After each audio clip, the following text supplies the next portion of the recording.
Kegiatan Puncak Bulan Inklusi Keuangan 2024 yang dirangkaikan dengan Financial Expo, FinExpo, digelar di Anjungan Multilateral Naval Exercise Komodo, MNEC, di kawasan Center Point of Indonesia, CPI, Makassar.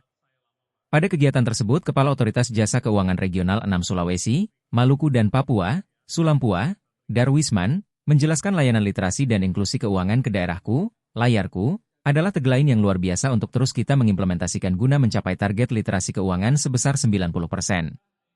Mohon doanya Bapak Ibu mudah-mudahan dalam 3 tahun ini 2023, 2024, dan 2025 seluruh desa, dan termasuk kepulauan kurang lebih 3.705 desa di Sulsel dan Sulbar ini, semuanya dapat kita layani dengan kegiatan edukasi dan literasi keuangan, jelasnya. Terkait dengan akses keuangan, Darwisman mengatakan, sangat terkait dengan kesiapan masyarakat.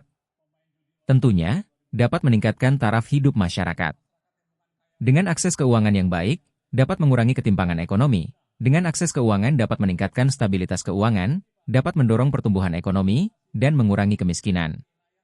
Dengan akses keuangan ini, saya pikir menjadi pondasi akses terhadap sektor jasa keuangan yang tentunya masyarakat, khususnya di Sulawesi Selatan memiliki kesempatan yang luas untuk dapat menggunakan produk dan layanan jasa keuangan secara lebih optimal dalam mendukung baik untuk mendukung kegiatan usaha, investasi, maupun juga dalam rangka proteksi aset dan proteksi jiwa, tegasnya.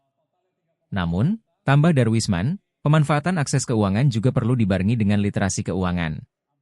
Sehingga dengan adanya gap antara literasi dengan inklusi keuangan sebesar 9 hingga 10% dapat mendukung tercapainya target inklusi keuangan dengan angka 90% dalam mencapai Indonesia Emas di tahun 2045.